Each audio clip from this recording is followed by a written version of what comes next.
Programa Prime Leads. Oferecimento Vicere Soluções em TI.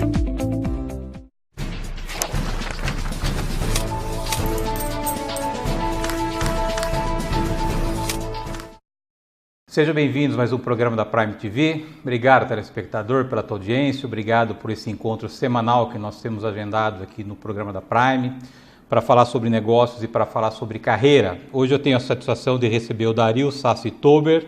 O Dario é presidente da Wernher von Braun, que gentilmente se deslocou de Campinas e hoje está aqui conosco, compartilhando um pouco a tua experiência, tanto na área acadêmica como também na instituição que hoje ele preside lá na cidade de Campinas. Dario, obrigado por ter aceito o convite, obrigado pela agenda, pelo tempo e por estar aqui compartilhando com os nossos telespectadores a tua experiência. Obrigado pelo convite.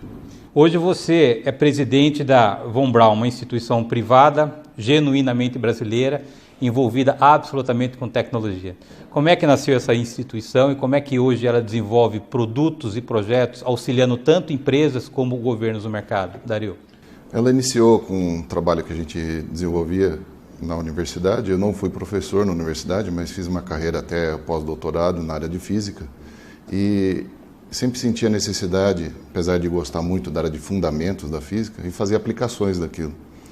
E a figura que sempre me acompanhou desde muito pequeno era do Wernher von Braun, que o objetivo dele era realmente tocar o infinito, que é o espaço, e para isso ele movimentou toda a sociedade. Ele envolveu governos, ele envolveu toda a indústria, as universidades, para conseguir montar projetos de exploração com viés de inovação.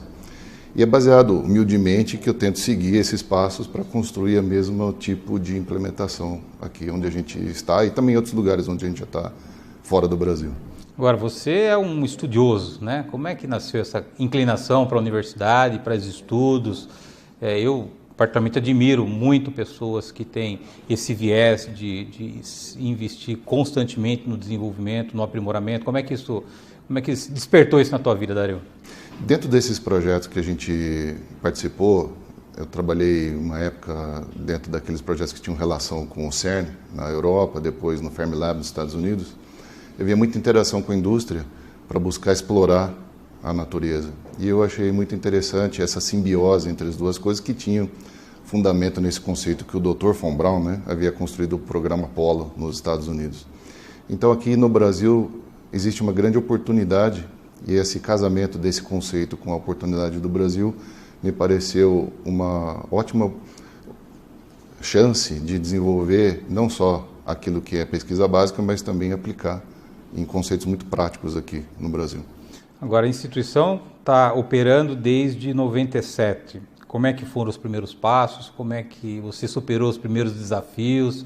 Imagino que naquele momento tinha muita novidade que você carregava como propósito para você. Como é que você avalia hoje, olhando para trás, Dario, toda essa trajetória e hoje vocês chegaram onde vocês estão hoje?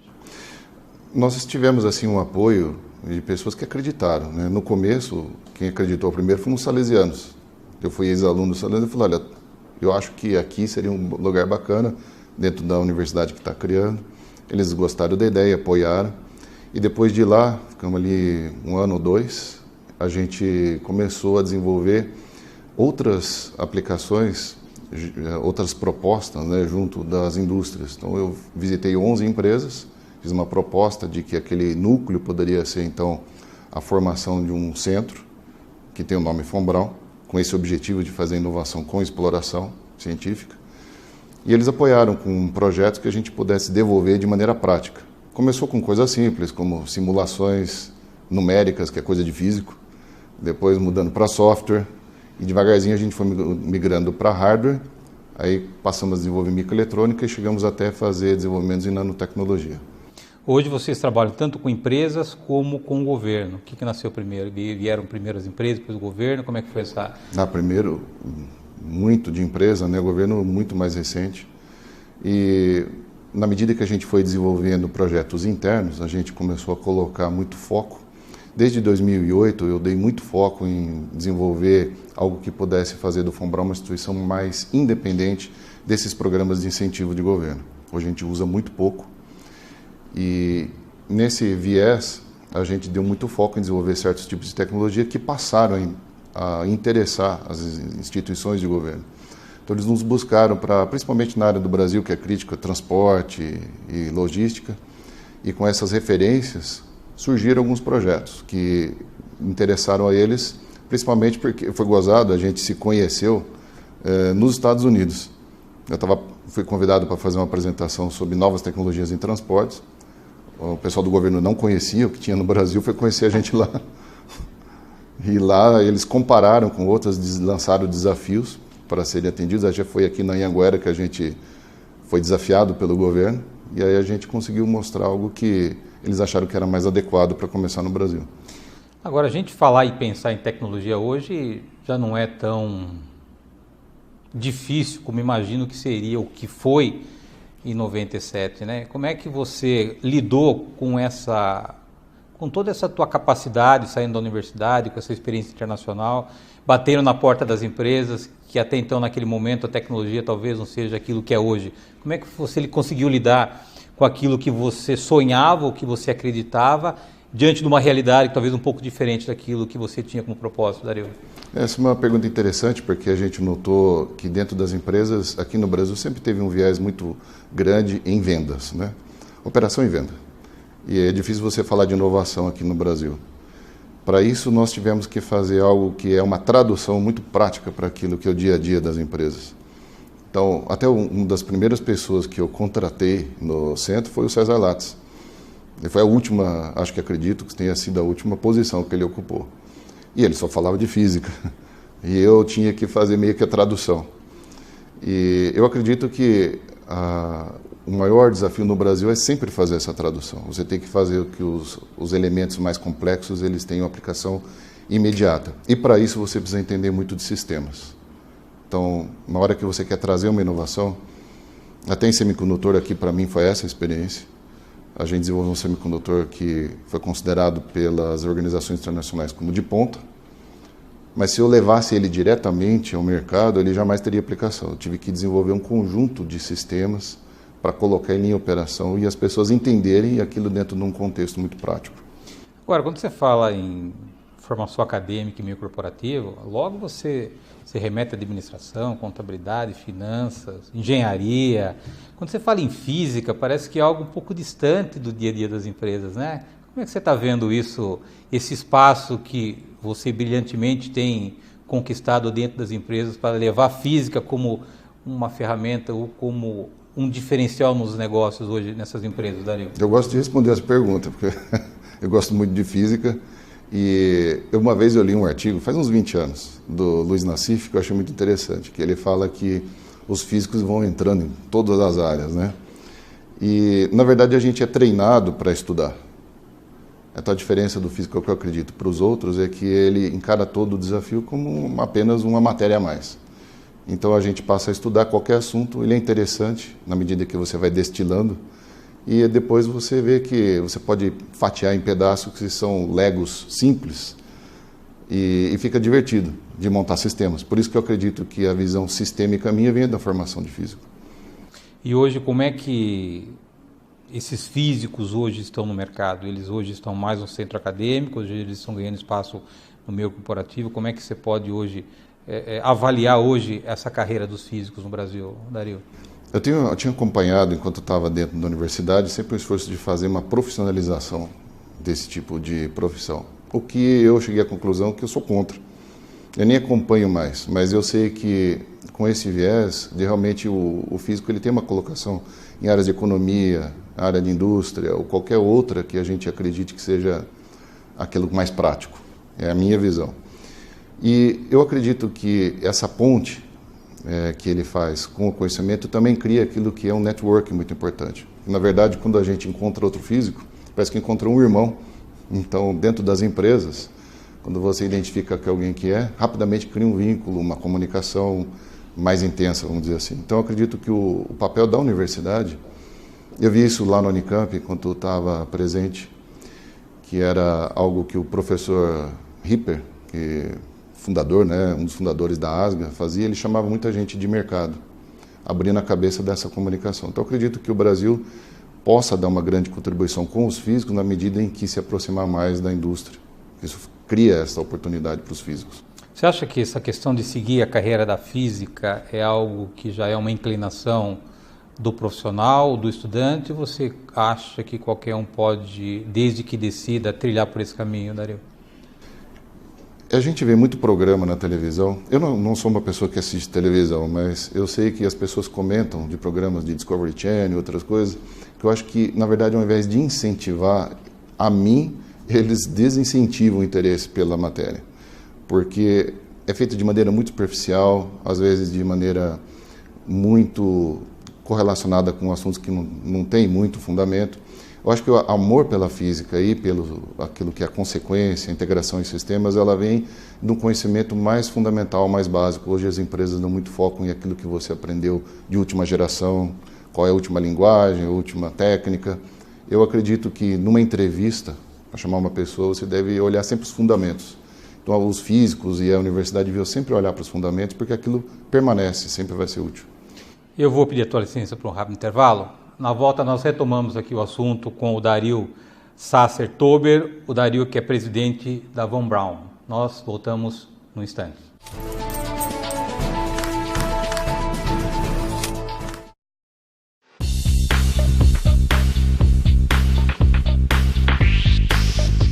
Caixas e mais caixas de papel. Esse ainda é o arquivo morto de muitas empresas. E na sua? Onde fica armazenada toda a documentação contábil? Aqui no Controle temos um grande cliente que, antes de nos conhecer, acumulou papéis durante anos. E mais, ainda fazia o envio deles para a contabilidade através de transporte físicos de caixas lotadas de papel. O grande volume de documentos contribuía para que erros acontecessem nas informações geradas. O resultado disso eram multas, juros e pagamentos de impostos a maior. Hoje, com todo o investimento feito em tecnologia pelo Controle, os documentos são enviados digitalmente e ficam armazenados na nossa nuvem. Assim, eles são protegidos e não ocupam espaço, e podem ser acessados pela internet.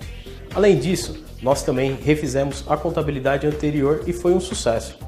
Para se ter uma ideia, recuperamos mais de R$300 mil de impostos pagos de maneira indevida, e também foram compensados cerca de R$200 mil em IPI. Viu só? É importante contar com todos os recursos que a tecnologia oferece e procurar uma equipe contábil que se preocupe de verdade com a sua empresa. Assim, os dados contábeis são bem mais exatos e confiáveis, e o resultado é o seu crescimento. Até o próximo Momento Controle.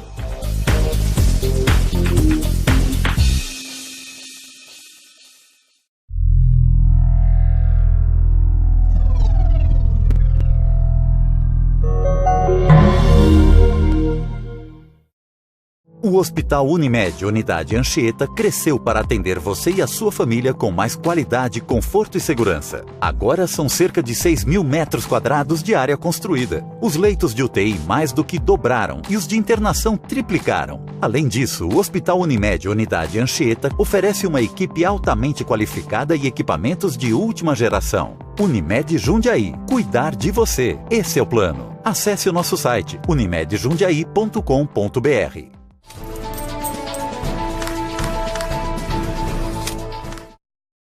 Voltamos. Nosso convidado de hoje é o Dario Sasser-Tober. Dario é presidente da Von Braun. Dario, se o nosso telespectador puder conhecer na prática os principais projetos que vocês desenvolveram e como é que hoje eles estão sendo aplicados até no nosso dia a dia, sem a gente até então saber que foi uma iniciativa do Von Braun. Por favor, puder compartilhar com o nosso telespectador.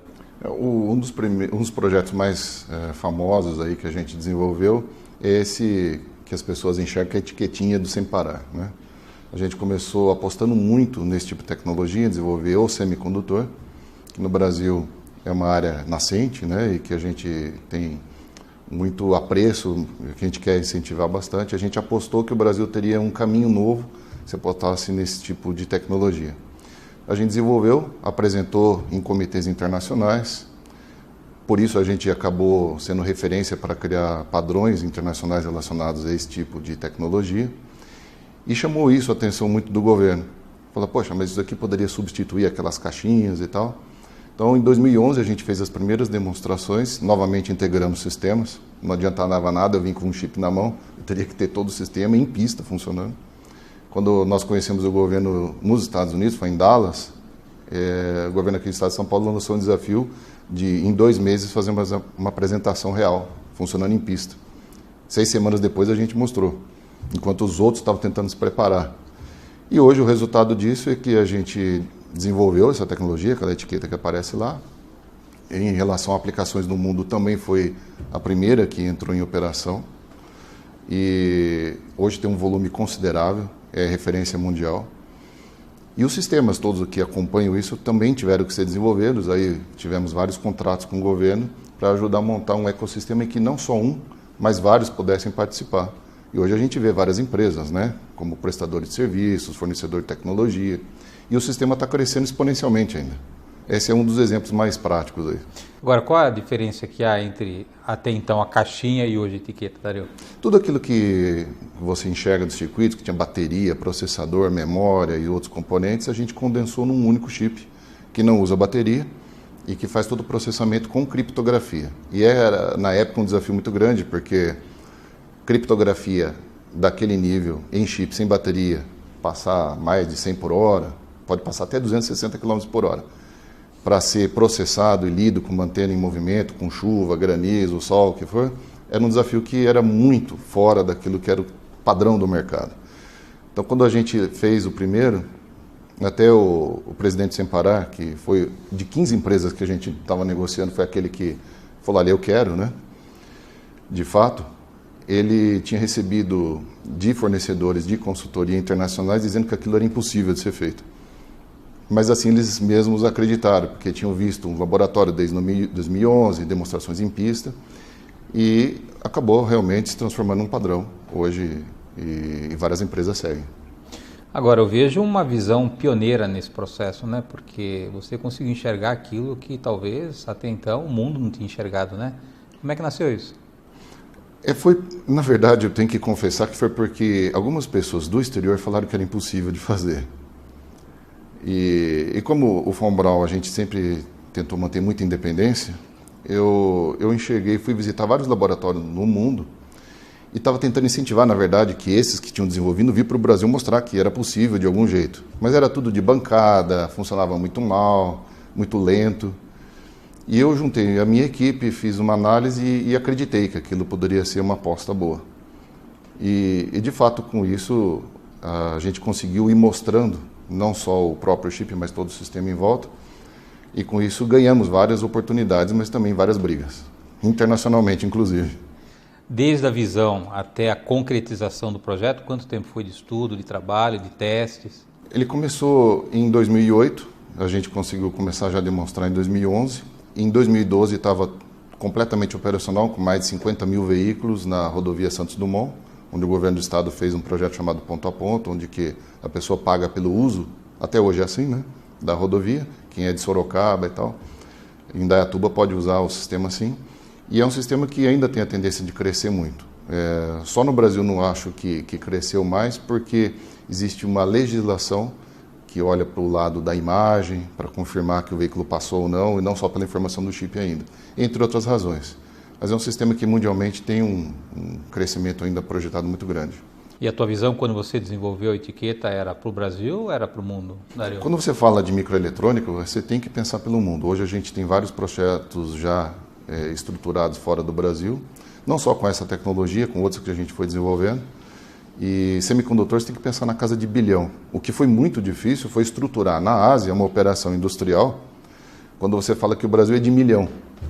Não faz nenhum sentido para eles. Está longe. Mas conseguimos entrar, modificar as fábricas, melhorar a qualidade da produção, participar do board da empresa para fazer melhor investimento em tecnologia de teste. E eles foram mais ou menos que combinando com a gente o melhor jeito de operar, não só para o nosso produto, mas para os produtos que eles fazem para outras empresas também.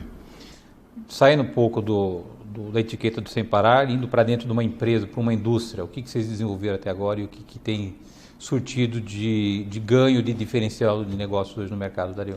Começou uma onda, né, que as pessoas chamam de indústria 4.0, e a gente tem fornecido máquinas, robóticas e softwares. Aqui no Brasil, a gente desenvolveu para algumas empresas de eletrônica, que faz manufatura ou tem produto, soluções que são substitutas daqueles sistemas tipo SAP, que elas queriam dominar e depois levar para toda a corporação. e também esses elementos de máquina que permitem uma automação muito grande no processo e redução de custo, né? Como é que nasce um projeto novo na Von Braun? De novo, a visão do Dario, hoje já demanda, já pelo reconhecimento que a empresa tem no mercado, como é que hoje um novo projeto nasce hoje lá com os seus físicos, Dario? Em geral, a gente nota que o esforço que a gente faz de buscar as empresas não gera muita novidade. As empresas sabem o que a gente faz e elas buscam a gente quando elas querem criar um novo produto, um novo departamento ou até uma nova empresa. Então eles olham aquilo que a gente já começou a colocar no logo, que é nós provemos soluções completas. Além do desenvolvimento próprio da tecnologia, dos sistemas, a gente coloca tudo aquilo em operação industrialmente na Ásia ou no Brasil, principalmente na Ásia e no Brasil, já a gente tinha uma esteira ali, e também todos os sistemas em nuvem, operação, serviços, a gente acompanha até que o produto seja lançado, então passa isso para uma empresa. E quando a gente é buscado por um serviço é quando a empresa realmente quer dar aquele salto, não algo muito diferencial, mas um novo produto, um novo negócio. Hoje o mercado da Von Braun é mais grandes empresas, multinacionais, empresas médias. Se você puder situar qual é o nicho específico ou principal que vocês trabalham hoje, qual é, Dario? A gente tem várias multinacionais que operam no Brasil e outras que fora e têm o desejo de entrar ou que já têm operações. Na China a gente tem colaboração com algumas empresas que olham para o mercado de internet das coisas. Aqui no Brasil, muito foco ainda na indústria, para melhorar os processos e novos meios de fazer essa gestão. E do ponto de vista, principalmente com a América do Norte e América do Sul, essas empresas que têm o desejo de fazer novos negócios, novos produtos, então buscam a Von Braun para montar a operação inicial. A gente sabe que essa questão de tecnologia não tem mais volta no mundo, né? A gente está hoje caminhando cada vez mais para desenvolvimento, para criação, e a tecnologia cada vez mais apoiando o ser humano, apoiando as empresas. Como é que você avalia hoje esse crescimento exponencial que a tecnologia tem ganhado hoje, não só nas indústrias, mas dentro da nossa própria casa, do nosso carro, smartphone? Como é que você avalia hoje esse crescimento da tecnologia? Até onde isso, Dario, a sua opinião, pode eventualmente comprometer postos de trabalho hoje no mercado corporativo? Existe um lado muito positivo e tem outro realmente que é negativo, na minha opinião. O lado positivo é que você está massificando em certos padrões o desenvolvimento tecnológico, então hoje é muito fácil todo mundo ter acesso a uma plataforma PC ou vários tipos de plataforma de microprocessadores, serviços na nuvem, então todo mundo pode empreender. Esse é um lado muito interessante. O custo reduziu muito, e esse foi o drive maior, né? Você vê o número de empresas de semicondutores que existiam há 25 anos, drasticamente se aglutinaram em poucas, hoje no mundo que provê um serviço desse nível de qualidade, porque tudo foi padronizado para massificação. Porém, você vê que certas tecnologias que existiam há 30 anos, 25, elas começaram a perder vez no mercado e elas começaram então a puxar uma certa redução, uma limitação de opções. E também essa comunicação que está sobrecarregando todo mundo, na minha opinião, se Mozart tivesse nascido hoje, ele jamais teria criado aquelas músicas. Ele estaria no WhatsApp lá, mais o que o tempo todo, e não faria aquela inovação que ele fez. A gente estava falando um pouquinho antes do programa, sou um pouco da minha trajetória profissional, até 2010 eu atuava na área de logística. E a gente percebe ainda que o segmento logístico está muito aquém ainda quando se fala em tecnologia, né? O que a Von Braun tem ou está desenvolvendo ou pensa em desenvolver para apoiar esse nicho específico no mercado, Dario? Muito interessante. A gente enxergou a possibilidade de transformar todos os celulares em antenas para olhar a carga e o transporte. Então, a gente já demonstrou há algumas semanas publicamente que é possível fazer identificação de veículos não mais só com chip, mas com o próprio celular em movimento, em alta velocidade. O custo de fazer uma identificação, portanto, de veículos é o custo de um aplicativo. O equipamento de pista é muito mais barato. E o mesmo celular que está fazendo essa identificação, ele pode ler a carga, mesmo quando tem jamming. Então, todo mundo passa de uma maneira natural a monitorar essa circulação que no Brasil hoje é extremamente custosa, né, das cargas. E a gente está implementando com empresas multinacionais, vários pilotos já estão em andamento aqui na região. E, em particular, com algumas dessas empresas que estavam na área, muito atuantes na área de transporte, estão abrindo espaço mais para a área de logística para utilizar essas soluções, e a gente vai ver agora nos próximos meses várias aplicações acontecendo aí. Dario, prazerzaço te conhecer, parabéns pelo trabalho, pelo pioneirismo, pela visão empreendedora. Tenho muita vontade de conhecer mais sobre a Von Braun, marcar um café contigo lá para conhecer mais os seus projetos, saber como é que a Prime pode também contribuir, como é que a gente pode disseminar ainda mais o trabalho de vocês. Obrigado por ter aceito o meu convite e obrigado mais uma vez por ter nos ajudado a fazer o programa da Prime TV. Realmente fiquei muito honrado e agradecido de estar aqui. Obrigado, telespectador, pela tua audiência, obrigado por esse encontro semanal que nós temos aqui no programa da Prime. Lembrando que o programa Inédito vai ao ar toda terça-feira, às 9h30 da noite. Eu aguardo vocês na próxima semana. Até lá.